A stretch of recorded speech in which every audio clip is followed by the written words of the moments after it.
اوس زمونږ د پښتون کور ادبي جرګې یو بل غړی چې د هغه په شاعرۍ کې د ژوند علامې دي، د هغه په شاعرۍ کې د انقلاب نارې دي، د هغه په شاعرۍ کې د ژوند غږ دی. دغه زمونږ ښاغلی زلمی مسرور جان پښتون صاحب دی.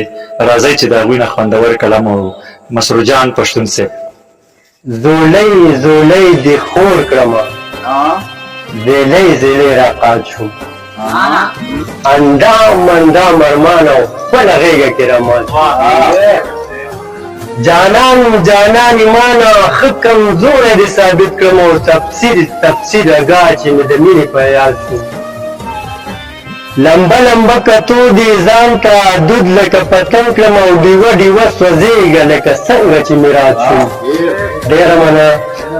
انځور انځور به شاته لکه سوری درپسې وم او حیات حیات خبر له ځانه نه شوم چې وفات شو.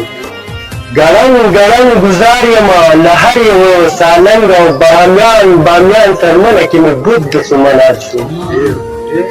جنت جنت خوبونه هره شپه درپسې وینم، مسکۍ مسکۍ سار درته په هر پولیس رات شوم. قمار قمار دې ونستم په هره جوارۍ کې او تڼۍ تڼۍ راټول خو په هر دم کې د بېلات شو. قدم قدم په هره یوه لار راته معلوم شو او شاګرد شاګرد استاد شوم نو ځکه په احتیاط شو. مننه. تجوید تجوید دې لولمه د سترګو قرات او قیام قیام ولاړ درته د مینې په رکات شوم.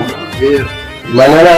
نږدې نږدې یاران مې له خپل حاله خبر نه کړه او مسرور مسرور همه واړه یاران مې نه خیرات شو.